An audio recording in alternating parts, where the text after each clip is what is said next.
بسم اللہ الرحمن الرحیم۔ ہماری نظر میں دنیا کی سب سے قیمتی چیز کیا ہے؟ مال و متاع ہے، عزت ہے، جاہ و جلال ہے، منصب ہے۔ اگر ہم غور کریں گے تو ہمارا دل خود ہی گواہی دے گا کہ یہ سب چیزیں فانی ہیں، ختم ہونے والی ہیں۔ ہاں، مگر ایک چیز ہے جو ہمارے سینے میں ہے، وہ ایمان ہے۔ اسی ایمان کے بارے میں نبی کریم صلی اللہ علیہ وسلم نے ارشاد فرمایا، جس شخص کو ایمان کی حلاوت نصیب ہو جاتی ہے، وہ آگ میں ڈالے جانے کو تو برداشت کر سکتا ہے، مگر ایمان سے دستبرداری کو گوارا نہیں کر سکتا۔ ایمان کے بہت سے تقاضوں میں سے ایک اہم تقاضا یہ بھی ہے کہ مسلمان اپنی ملی تشخص کو برقرار رکھیں، اپنی تہذیب و ثقافت کی حفاظت کریں اور غیروں کے طریقے سے اپنی نسلوں کو بچائیں۔ اگر مسلمان اس سلسلے میں کامیاب ہو گئے تو پھر کوئی طاقت انہیں عروج و سربلندی سے نہیں روک سکتی۔ مگر افسوس، اقبال مرحوم نے کیا سچ کہا تھا، وضع میں تم ہو نصارہ تو تمدن میں ہنود۔ یہ مسلمان ہیں جنہیں دیکھ کر شرمائے یہود۔ ہر دور میں مشترک ماحول اور دیگر محرکات کے زیر اثر بعض انسانی طبیعتوں کا یہ تقاضا رہا ہے کہ وہ چیزیں جو اسلام میں داخل نہیں ہیں ان کو اسلام میں داخل کیا جاتا ہے، اور کچھ ایسی باتیں جو اسلام میں شامل ہیں ان کو اسلام میں بیان کرنے سے روکا جاتا ہے۔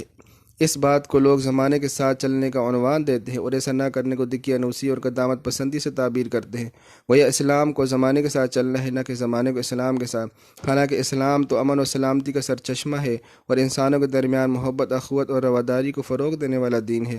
اللہ تبارک و تعالیٰ کا پسندیدہ دین ہے، جو ایک طرف بندوں کا رشتہ معبود حقیقی سے مضبوط کرتا ہے تو دوسری طرف انسانوں کے درمیان محبت، بھائی چارہ کی فضا قائم کرتا ہے۔ یہی وجہ ہے کہ بے حیثیت انسان کافروں کی جان و مال اور عزت و آبرو سے عدم تعرض نہیں کرتا، اور حضور صلی اللہ علیہ وسلم نے ہمیں غیر مسلم کے ساتھ حسن معاشرت اور حسن سلوک کا حکم دیا، لیکن اس کے باوجود مسلمانوں کے عقائد اور یقین کو خراب کرنے اور انہیں اللہ تبارک و تعالیٰ کتاب و سنت اور اجماع امت سے بدظن کرنے کے لیے مختلف طریقے جو اختیار کیے جاتے ہیں۔ اس مقصد کے لیے ایک طرف پرنٹ میڈیا، الیکٹرانک میڈیا کو استعمال کیا جا رہا ہے تو دوسری جانب مختلف ایسے حلقوں کو نمایاں کیا جا رہا ہے جو سراسر اسلام کے بنیادی عقائد کے خلاف ہیں۔ نئی نسل خاص طور پر ان اہداف کا شکار ہے اور اسی طرح اپنے سیاسی مقاصد کے لیے، مختلف مقاصد کے لیے وہ یہ کام کرتے ہیں،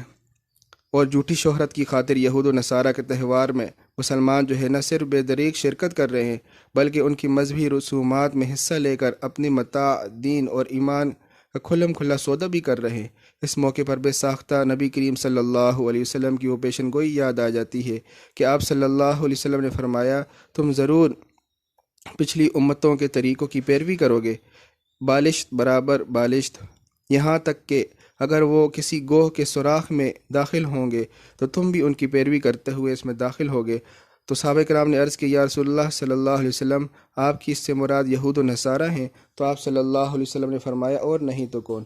تو اس لیے حضور صلی اللہ علیہ وسلم نے ہمیں یہود و نصارہ کی مشابہت اختیار کرنے سے منع فرمایا اور ان کے ساتھ مذہبی معاملات سے دور رہنے کی تلقین کی۔ اگر ہم ان کے ساتھ کسی بھی معاملات میں، جس طرح کرسمس جو آ رہا ہے، بعض مسلمان مبارک دیتے ہیں یا ان کے ساتھ سیلیبریٹ کرتے ہیں، یہ سب جو ہے ایمان کا سلب ہونے کا خطرہ ہے، کیونکہ ہم جو ہے مذہبی طور پر ان کے ساتھ شریک نہیں ہو سکتے، بلکہ صرف اسلام نے ہمیں حسن معاشرت اور ان کے ساتھ حسن سلوک کا حکم دیا ہے، نہ کہ ان کے مذہبی تہوار میں، کیونکہ ان کے مختلف جو ہے عقائد ہیں۔ کوئی کہتا ہے عیسیٰ علیہ السلام جو ہے خدا ہیں، کوئی کہتا ہے خدا کے بیٹے ہیں، مختلف طریقے۔ اگر ہم ان کے ساتھ شریک ہو جائیں گے تو ہم بھی جو ہے ان کے عقیدہ جو ہے ان کے ساتھ منسلک ہو جائیں گے، تو اس سے بچنا چاہیے۔ اس میں ایمان کا خطرہ ہے، ان کے ساتھ کسی طریقے سے مذہبی طریقے سے جو ہے وہ شریک نہیں ہونا چاہیے، اس سے بچنا چاہیے۔ اور یہود نصارہ کی مخالفت حضور صلی اللہ علیہ وسلم نے ہمیں کرنے کا حکم دیا ہے، نہ کہ ان کے ساتھ جو ہے مل کر بیٹھنے کا۔